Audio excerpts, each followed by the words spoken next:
Sheila, and I wanted to make a marinated seaweed salad.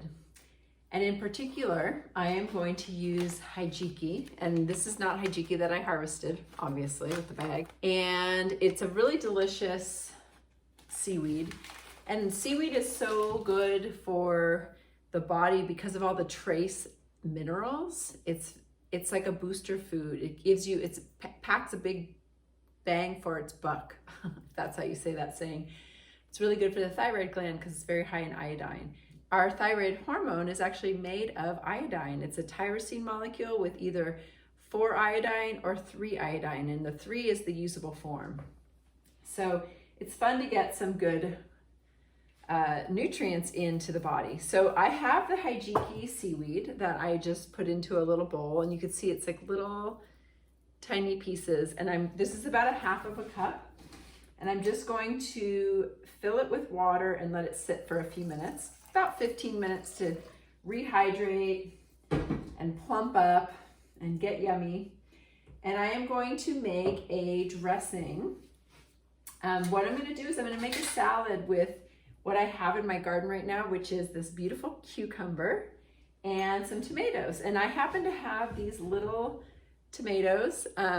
If I had a big one, I would use a big one, basically like one big tomato. So I'm just using a bunch of little guys because these are my sun golds, and they're so sweet and delicious. I love them. I love planting them in my garden every year.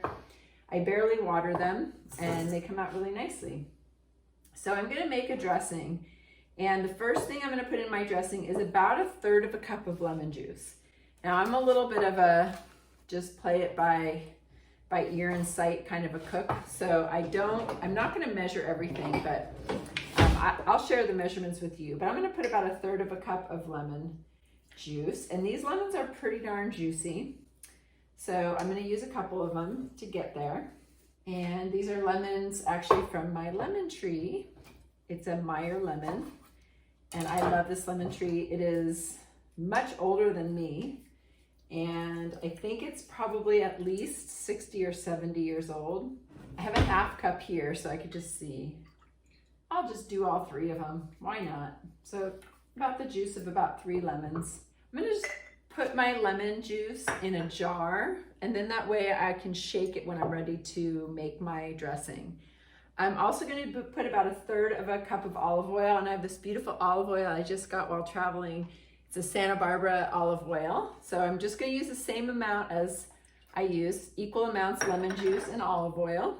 And I'm also going to do a same amount with a rice vinegar. Makes my job easy.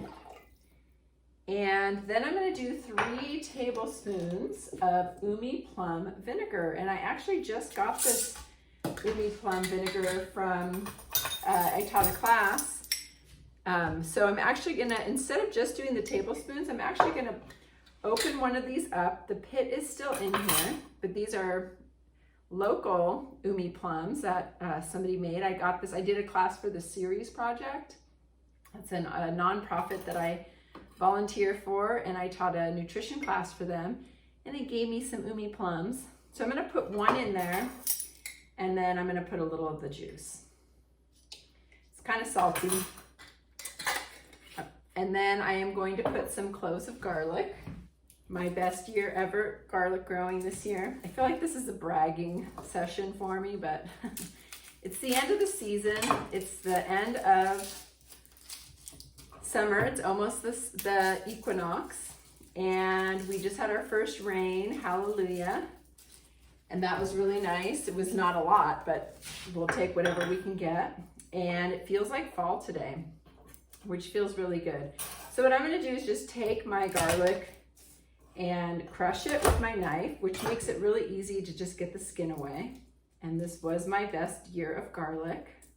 I am happy to share. I got some great garlic cloves from my friend Lori to start.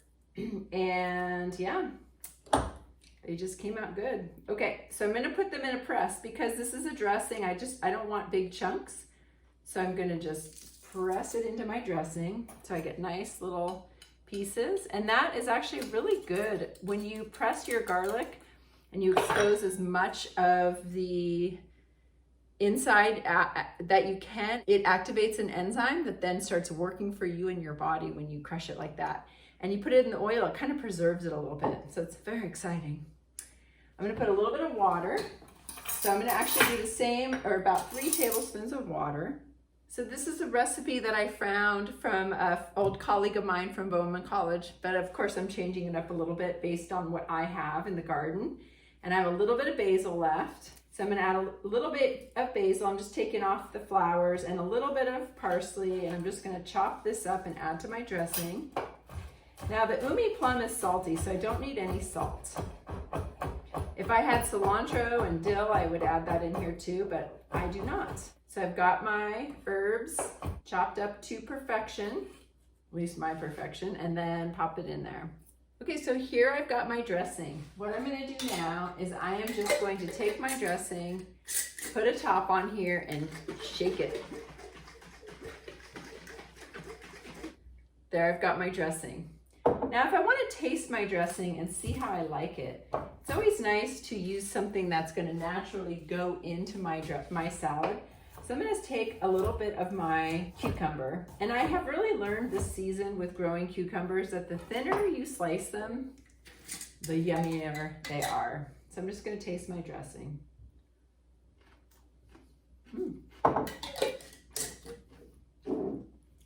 And I like it.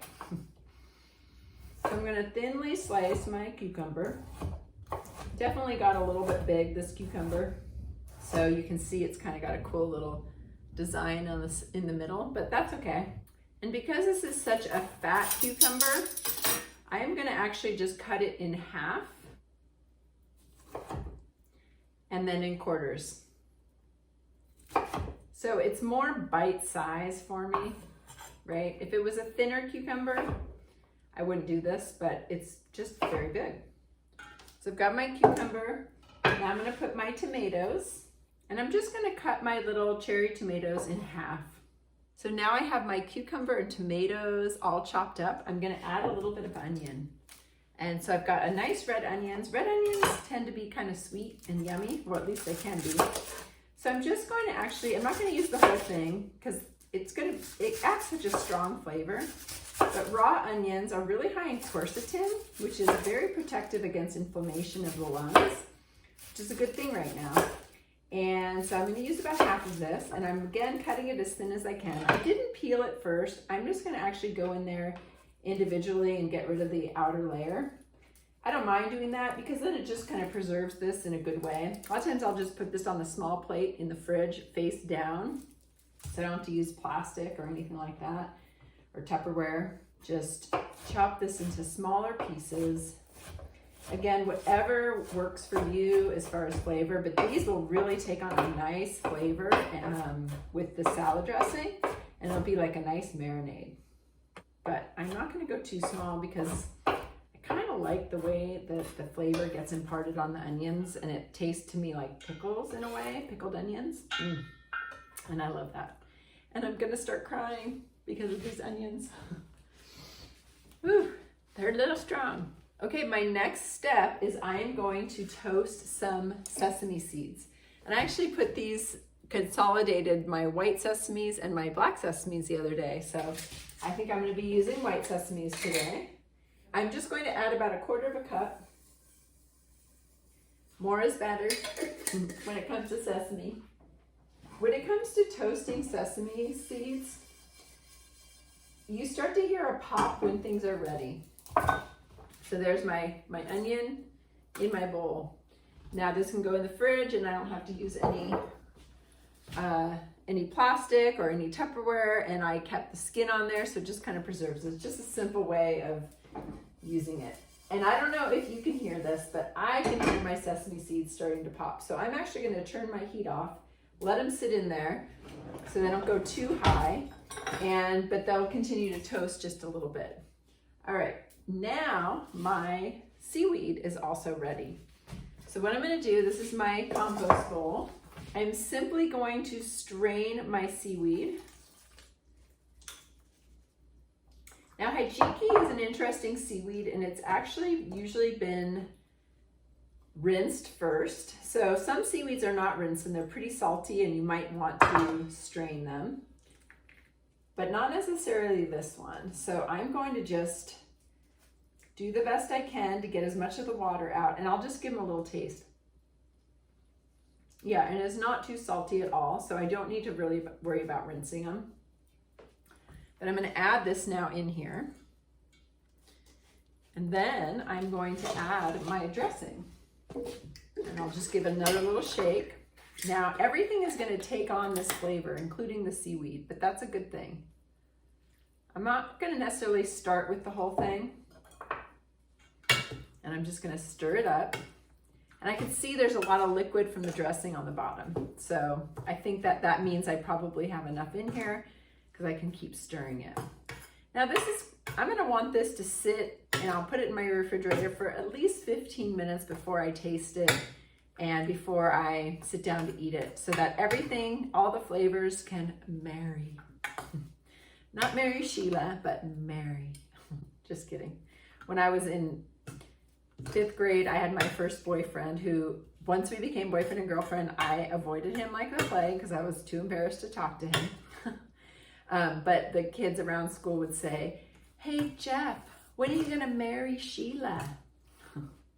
Har har. Got to have fun when you're cooking and eating for your health. So the last thing I'll do, but I'm going to wait till this cools down, is I will sprinkle this with the sesame seeds, and that will be an amazing flavor. And actually, the other thing I'm going to do too, because I think this will taste so good, is just a tiny little drizzle of sesame oil. I'm going to do a tiny little bit of sesame oil, literally about half a teaspoon, because this also imparts a very strong flavor, and you don't want to overdo it, but a little bit goes a long way. And I guess I will taste it now, even though I will taste it once it's really marinated a little bit more. Yum. For me personally, the seaweed is very benign. Doesn't have a whole lot of flavor. It's not taking over. But I love seaweed. Some people have a harder time with seaweed, but this is a very easy one. It's very palatable. Some of them are very mucilaginous and it would not be my first choice for you to try. But hijiki is really great. And again, you're going to get a lot of trace minerals and a lot of iodine. So it's a very nutrient dense booster food. And all these fresh vegetables, nothing is cooked. So you're going to get a lot of vitamins and minerals from the plants, and a lot of antioxidants. And then of course, the seaweed. So I hope that, and the vinegars are also really good, and the olive oil is raw. I mean, it's just a win-win-win. Anyway, so I hope that you can make this too. I'll post the recipe, and I hope you make it. Let me know if you do, and have a great rest of your day. Thanks.